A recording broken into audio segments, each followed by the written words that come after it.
के अंदर दुनिया के 4 बड़े देशों ने एक साथ औपचारिक रूप से फिलिस्तीन को स्वतंत्र देश के रूप में मान्यता देने की घोषणा कर दी। ऐसा करके दुनिया में 150 देश हो चुके हैं अब जो टू स्टेट सॉल्यूशन को मानते हैं, अर्थात फिलिस्तीन और इजराइल नाम के 2 देश होंगे, एक साथ होंगे, इसको मान्यता देते हैं। भारत किस तरफ खड़ा है मैं पहले ही बता दूं, भारत वो शुरुआती देशों में है जो टू स्टेट सॉल्यूशन को मानता आया है और हमेशा यही मानता है कि यही एक स्थायी समाधान है। चलिए एक एक करके इन चीजों के बारे में चर्चा करते हैं। ये कीर स्टारमर है, यूनाइटेड किंगडम के इस समय के प्राइम मिनिस्टर हैं और ये अपने अनाउंसमेंट में कहते हैं कि United kingdom formally recognises the state of Palestine. इसके साथ साथ ही मार्क कार्नी जो कि कनाडा के पीएम हैं, उनका अनाउंसमेंट आप देखते हैं। इन्हीं के साथ साथ ही आप एंथनी अल्बनीज जो कि ऑस्ट्रेलिया के पीएम हैं, उनका अनाउंसमेंट देखते हैं। ये खबर खास क्यों है पहले इसको समझ लीजिए। ब्रिटेन खुद अमेरिका के साथ साथ G7 का मेंबर है और बहुत से उन युद्ध में शामिल रहा है जिन्हें अमेरिका ने शुरू किया है, जैसे अफगानिस्तान पर अलकायदा के खात्मे के लिए किया गया हमला साथ में थे। अक्सर ये उन हर नीति में, क्योंकि नाटो मेंबर है तो अमेरिका के साथ साथ खड़े होते हैं। यही हाल कनाडा का है, G7 होने के साथ साथ ये बिल्कुल वही बोलता है जो अमेरिका चाहता है।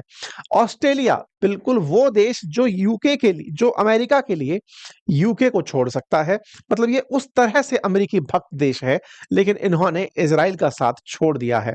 इजराइल का साथ असल में था क्या? इजराइल का साथ था कि आप फिलिस्तीन को मान्यता मत दो। अब तक यही हो रहा था, पूरी दुनिया एक तरफ कहे पड़ी थी, लेकिन यूरोप के ये कुछ देश ऐसे थे जो फिलिस्तीन को देश के रूप में मान्यता नहीं दे रहे थे। एक और देश इनके साथ जुड़ा जिसका नाम पुर्तगाल है।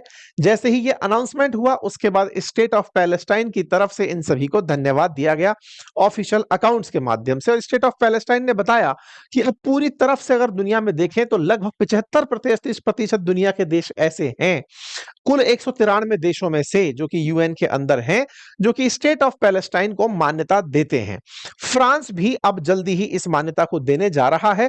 एक तरीके से कहिए तो यूनाइटेड नेशंस की जो सिक्योरिटी काउंसिल है उसमें से 5 में से 4 देश अब ऐसे हो चुके हैं जो कि यूएन के अंदर बैठे हैं, सिक्योरिटी काउंसिल में हैं और फिलिस्तीन को मान्यता देकर चल रहे हैं। यानी अमेरिका को हटा दें तो सारे के सारे वीटो पावर कंट्रीज ने अब फिलिस्तीन को मान्यता दे दी है। अब तक स्टेटस है क्या फिलिस्तीन का, पहले इस पर भी हल्की सी चर्चा कर लें। फिलिस्तीन इस समय पर एक ऑब्जर्वर नेशन के रूप में यूएन के अंदर बैठता है। ये यहां बैठ करके अपने बारे में हो रहे विमर्श को सुनता है, बोल सकता है, वोट नहीं कर सकता है, क्योंकि यूएन के अंदर इसे परमानेंट मेंबर का दर्जा प्राप्त नहीं है, क्योंकि वो 5 के कंसेंसस से होगा, सहमति से होगा, जो सिक्योरिटी काउंसिल की परमानेंट सीट पर बैठे हुए हैं। अर्थात फिलिस्तीन की जो अथॉरिटी है वो तो चली आ रही है, लेकिन वो वोट देने का अधिकार यूएनजीए के अंदर नहीं रखती है। फ्रांस जल्दी ही इस काम को कर देगा। ऐसा मैं क्यों कह रहा हूं? क्योंकि 23 तारीख से लेकर 29 तारीख के बीच में यूनाइटेड नेशन जनरल असेंबली की अमेरिका में मीटिंग हो रही है, जिसका 80वां सत्र इस बार 22 सितंबर को मनाया जाएगा।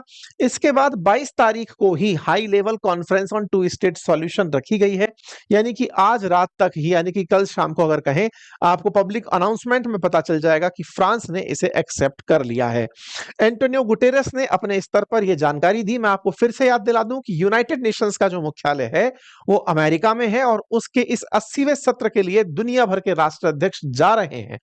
भारत के प्रधानमंत्री का भी जाना अपेक्षित था, लेकिन प्रधानमंत्री ने अपने स्थान पर विदेश मंत्री को भेज दिया है। आज हमने ट्वीट करके भी जानकारी दी थी कि सीरिया के जो अल सुजा नाम के प्रेसिडेंट हैं, जो कि कभी अमेरिका के द्वारा मोस्ट वांटेड आतंकी कहे गए थे, वो आज अमेरिका पहुंचे हैं। ऐसे तमाम दुनिया के नेता, पाकिस्तान के प्रधानमंत्री भी पहुंच रहे हैं।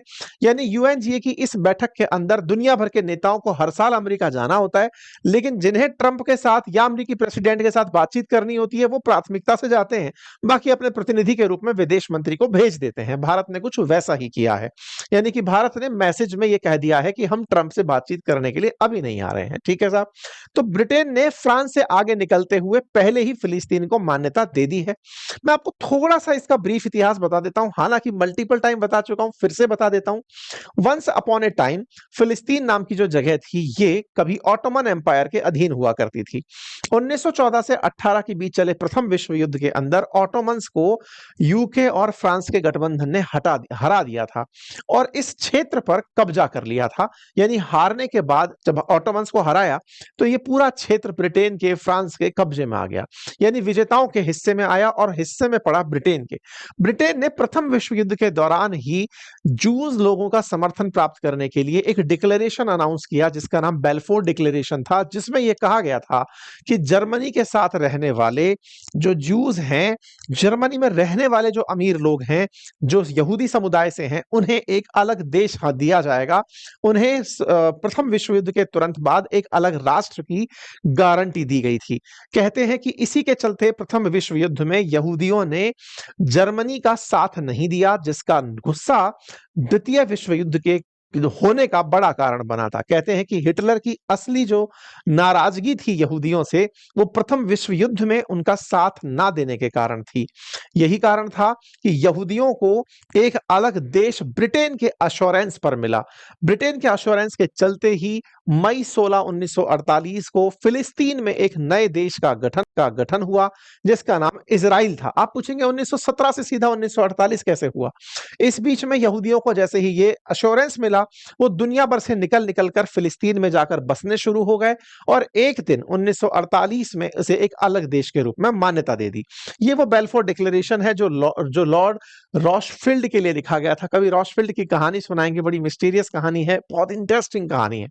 खैर, फिलहाल के लिए ब्रिटेन ने 1917 में जो वादा किया था, उसी के चलते ही फिलिस्तीन के दो हिस्से हुए और उसके बाद यरूशलेम संयुक्त राजधानी के रूप में या पहले इंटरनेशनली कंट्रोल्ड सिटी के रूप में रिकॉग्नाइज हुआ और इजराइल और फिलिस्तीन को दो अलग देश के रूप में मान लिया गया।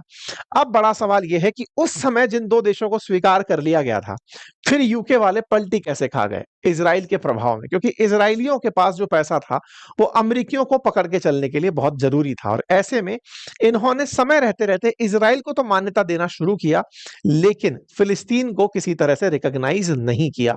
लेकिन आज जो आप खबरें देख रहे हैं फॉरेन मिनिस्ट्री ऑफ यूके की तरफ से, वो बराबर ये कहे जा रही है कि हम फिलिस्तीन को एक स्वतंत्र राष्ट्र के रूप में मान्यता देते हैं। अब बड़ा सवाल ये बनता है, अचानक ये सब क्यों हो रहा है? आपको सभी को 7 अक्टूबर को हुआ इजराइल पर हमला याद होगा, जिसमें हमास के आतंकियों ने बॉर्डर क्रॉस करके गाजा पट्टी से निकल करके इजराइल पर हमला कर दिया था। बदले में इजराइल ने गाजा पट्टी को लगभग खत्म कर दिया है। बार बार मैं ये बात इसलिए बोल रहा हूं कि गाजा में तब से लेकर अब तक हॉस्टेजेस की तलाश के साथ साथ इजरायलियों के द्वारा गाजा की सफाई चल रही है और इस सफाई से दुनिया को यह डर लगने लगा है कि आने वाले समय में गाजा नामक कोई जगह नहीं बचेगी। नेतन्याहू जानबूझकर नहीं चाहते कि उनके हॉस्टेजेस रिलीज हों।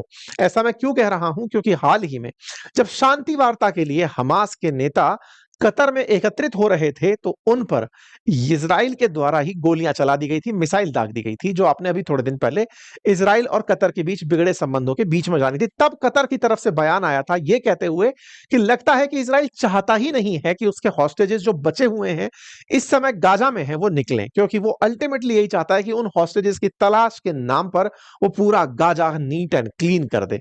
ये बात आज पता भी चली जब यूके ने, कनाडा ने, ऑस्ट्रेलिया ने और पुर्तगाल ने यह अनाउंस किया, तो बदले में नेतन्याहू का बयान आया और नेतन्याहू ने अपनी तरफ से साफ कहते हुए कहा कि जनाब, मैं फिलिस्तीन नाम के अब किसी देश को जानता ही नहीं हूं। अब तक तो मैं मानता था, लेकिन अब आप लोग अगर इस जिद पर हैं तो अब ये कोई देश एग्जिस्ट ही नहीं करता। अब आपके दिमाग में सवाल आएगा कि अचानक यूके के अंदर इस तरह की स्थिति क्यों आई कि वो ट्रंप, देखिए, क्योंकि नेतन्याहू वही सब कर रहे हैं जो ट्रंप उनसे कह रहा है, तो ऐसे में क्यों ये लोग ट्रंप के खिलाफ चले गए? उसके पीछे की कहानी जानते हैं कि हुआ क्या। असल मायने में क्या है, इसकी थोड़ी सी कहानी पीछे की तरफ चलनी पड़ेगी कि यूके के अंदर जो कीर स्टारमर हैं, ये सत्ता में जब आए तो कहा गया कि इन्होंने ब्रिटेन में रह रहे जो प्रवासी हैं जो बाहर से आकर बसे हैं, विशेष रूप से वो जो मुस्लिम कंट्रियों से आकर बसे हैं, उनके सपोर्ट से इलेक्शन जीता था। इस सपोर्ट के चलते ब्रिटेन के अंदर कुछ जो लोकल ब्रिटिशर्स हैं, जो कि ब्रिटेन को बिल्कुल वैसे ही चाहते हैं जैसे मेक अमेरिका ग्रेट अगेन के अंदर अमेरिकन चाहते हैं ट्रंप के नेतृत्व में कि वो अमेरिका अमेरिकन का हो, वैसे ही ब्रिटेन ब्रिटिशर्स का हो, आउटसाइडर्स का उस पर कोई रोल ना हो। उन्होंने इनके खिलाफ रैली की थी और इस रैली को रॉबिन्सन नाम के व्यक्ति ने ऑर्गेनाइज कराया था। इस रैली में लाखों लोग सड़क पर उतरे थे। ये ज्यादा पुरानी बात नहीं है, ये मुश्किल से 5-7 दिन पहले की बात है, जब इन्हें हटाने के लिए पूरा मोमेंटम बन चुका था। मतलब चाह ये रहे थे कि इन्हें हटाने के लिए जनता सड़कों पर थी, रॉबिन्सन बयान दे रहे थे और रॉबिन्सन के साथ-साथ एलन मस्क इस पूरी भीड़ को संबोधित कर रहे थे कि कीर स्टारमर को हट जाना चाहिए क्योंकि ये वास्तविकता में ब्रिटिशर्स के लिए सही व्यक्ति नहीं है। ऐसे में चार्ली कर्क, जो कि अमेरिका के अंदर अमेरिकन का शासन हो इसके समर्थक थे, उसको याद किया गया इस रैली में। हमने इस पर सेशन किया, बकायदा ये रैली पूरी तरह से अमेरिका द्वारा प्रभावित थी, एलन मस्क के द्वारा, ट्रंप के द्वारा, जेडी वेंस के द्वारा। यहां पर मतलब रैली का आयोजन जो है वो आयोजकों द्वारा ये कहा जा रहा था कि हमें उनका सपोर्ट प्राप्त है। आप यहां पे देख सकते हैं चार्ली कर्क, जो कि मतलब अमेरिका के राष्ट्रपति के एकदम जिरोक्स माने जाते हैं, कहा जाता है कि वही इस पूरे नैरेटिव को चला रहे थे, उनका नाम ले लेकर के ये सारा काम हो रहा था। और ये सब क्या चाह रहे थे कि स्टारमर को हटा दिया जाए। हमने 15 सितंबर को अपनी पाठशाला उस पर यूट्यूब चैनल पर इस पूरे वीडियो के अंदर ये जानकारी दी थी। हालत ये हुई इस पूरे आंदोलन से कि इस समय 54% ब्रिटिशर्स ये चाहते हैं कि कीर स्टारमर को रिजाइन कर देना चाहिए। 15 सितंबर को यह घटना घटती है। इसके कुछ दिन बाद ट्रंप डिसाइड करते हैं कि वो ब्रिटेन की यात्रा पर जाएंगे। अराउंड 18 तारीख को ट्रंप ब्रिटेन की यात्रा पर पहुंचते हैं। यहां पहुंचते हैं तब तक कीर स्टारमर ये मन बना चुके होते हैं कि आप मेरे को हटाने की कोशिशें कर रहे हैं अमेरिका में बैठे हुए, कम से कम अब मैं आपको ये रिकॉग्नाइज करा दूं कि हम किस तरह से काम करते हैं। और हुआ भी यही। ट्रंप की प्रेजेंस में ही 18 तारीख को कीर स्टारमर ने ट्रंप की प्रेजेंस में ही ये बात बोल दी कि हम फिलिस्तीन को एक देश के रूप में मान्यता देंगे। हालांकि ये दोनों की जो वार्ता है, इस वार्ता का सार ये निकला कि दोनों एक दूसरे के सामने बोल रहे हैं, झगड़ नहीं रहे हैं, ये साफ बोल रहे हैं कि मैं फिलिस्तीन को मान्यता दूंगा। अब सवाल ये बनता है कि साहब फिलिस्तीन को मान्यता दोगे तो क्या हमास को रिकॉग्नाइज करोगे? इन्होंने कहा नहीं, हमास आतंकी समूह है, हम उसे आतंकी मानेंगे और कहेंगे कि वो हॉस्टेजेस को रिहा करे और जब फिलिस्तीन की नई सरकार बने तो उसके अंदर वो किसी भी प्रकार से पार्टिसिपेट ना करे। ट्रंप ने इस बात से इनकार कर दिया कि वो इस बात से कतई सहमत नहीं है। लेकिन कीर स्टारमर ने उनकी प्रेजेंस में अपना स्टैंड क्लियर करते हुए कह दिया कि हे ट्रंप, अब हम आपके पीछे पीछे हर गलत को सही करने नहीं निकल पड़ेंगे। गलत जो है वो गलत है। ये अपनी तरफ से ये बताने का प्रयास किए कि जो इस समय गाजा में ह्यूमैनिटेरियन क्राइसिस उत्पन्न हो रखा है, भूख के लिए लोग मर जा रहे हैं, जिस तरह के हालात वहां पर हैं, जिस तरह से इजराइल मासूमों की जान लिए जा रहा है, उसे रोकना होगा। हमास को प्रतिबंधित करना है, हमास को एक्टिवेट नहीं करना है, हॉस्टेजेस को रिहा करवाना, ये सब इनकी भी प्राथमिकता है। लेकिन इसके नाम पर जो आए दिन कत्लेआम हो रहा है उसे रोकना होगा। ऐसा कहते हुए इन्होंने अपनी तरफ से बात रख दी। लेकिन नेतन्याहू को यह बात कहां से पसंद आने वाली थी? उन्होंने कहा यह सारी बात करके तो आपने आतंकवाद को इनाम दे दिया। अब मैं आपको अनाउंसमेंट देता हूं और वो ये है कि जॉर्डन नदी के पश्चिम में, क्योंकि वेस्ट बैंक जॉर्डन नदी के वेस्ट में स्थित है ना, तो ऐसे में जॉर्डन नदी के पश्चिम में अब कोई फिलिस्तीन नामक देश बचेगा ही नहीं। यह अनाउंसमेंट इन भाई साहब ने कर दिया तंग होकर के कि अगर तुम लोगों को लगता है कि तुम फिलिस्तीन नामक देश चाहते हो तो ये मेरा भी अनाउंसमेंट सुन लो, अब मैं बचाऊंगा ही नहीं आप लोगों को। जब मैं इजराइल गया था तब मैंने एक वीडियो करके दिखाया था जिसमें मैंने बताया था कि मैं वेस्ट बैंक में जाकर के वीडियो किया था। मैंने बताया था कि ये वेस्ट बैंक दुनिया के लिए फिलिस्तीन है। इजराइलियों ने बकायदा वेस्ट बैंक के बड़े सारे हिस्से पर ऑलरेडी अपना कब्जा कर लिया है। यानी ये बहुत मुश्किल होगा भविष्य में भी कि वेस्ट बैंक में फिलिस्तीन और इजराइल को सेपरेट कर पाओ। इस बात को ही नेतन्याहू ने कहा कि अब वेस्ट बैंक में हम अपने सेटलमेंट और फास्ट करेंगे, हम फिलिस्तीन को वहां से साफ कर देंगे। और गाजा के अंदर तो पूरी तरह सफाई अभियान चल ही रहा है, बस ट्रंप से मिलकर चले आने दो। ट्रंप से मिलने के लिए नेतन्याहू जा रहे हैं क्योंकि यूएनजीए की बैठक में ये भी जाएंगे। तो ऐसे में ये वहां से पूरा आदेश लेकर आएंगे कि कर दो सफाई इस पूरे की। तो ऐसे में इन्होंने अपनी तरफ से जानकारी देते हुए पहले ही कह दिया था कि मुझे ट्रंप का इन्विटेशन मिला है, यूएनजीए की बैठक में जा रहा हूं। अब कुल 10 देश ऐसे हैं जो इजराइल को मान्यता देते हैं, फिलिस्तीन को नहीं। मतलब फिलिस्तीन को मान्यता जो नहीं देते एक तरह से ये कहा जाए तो उनमें से इजराइल और यूएस, अर्जेंटीना, हंगरी, ये 4 बड़े देश हैं। बाकी सब चिन्नू मिन्नू टाइप के देश हैं। एक तरीके से ये सारी घटनाएं तब घटित हो रही हैं जब अमेरिका पूरी दुनिया में अपने वर्चस्व को स्थापित करने के लिए हर तरह के टेंट्रम अपना रहा है और चीन अपने विचारों से लोगों को अपने साथ ला रहा है। इसी पर चाइना ने अपना समर्थन फिलिस्तीन को देते हुए कहा कि हम उसके साथ हैं। कुल मिलाकर के अब इस बात को ऐसे कहा जा सकता है कि इजराइल के स्वतंत्र अस्तित्व के पक्ष में केवल अमेरिका है, बाकी सभी देश इंक्लूडिंग इंडिया सब टू स्टेट सॉल्यूशन यानी कि इजराइल और फिलिस्तीन को एग्जिस्ट करें इस बात पर यकीन करते हैं। इस घटना के बाद में कतर ने पूरी तरह से उन सभी देशों को धन्यवाद दिया जो कि फिलिस्तीन को मान्यता दे रहे हैं। इससे आप अंदाजा लगा सकते हैं कि कतर खुद ये चाह रहा है कि अब फिलिस्तीन के समर्थन में दुनिया आए तो वो फिलिस्तीन का रिप्रेजेंटेटिव बनकर के बातचीत करे। और तो और अरब और इस्लामिक वर्ल्ड के जो लीडर्स हैं उन्होंने ट्रंप से मिलने का टाइम मांगा है। वो अपनी स्थिति उन्हें बताएंगे और कहेंगे कि साहब गाजा के अंदर जो हो रहा है वो ठीक नहीं है, आपको इसे रोकना होगा। लेकिन ये देखने वाली बात है कि क्या इजराइल वाकई में रुकेगा या फिर पूरी तरह से गाजा को साफ करके एक नए शहर के रूप में बसाएगा, जो कि ट्रंप का असल विजन है। आप लोगों को क्या लगता है अपनी राय कमेंट बॉक्स में जरूर दीजिएगा। चैनल पर नए हैं तो सब्सक्राइब कर लीजिए। यूएनजीए की बैठक में अगर कोई बहुत बड़ी घटना घटित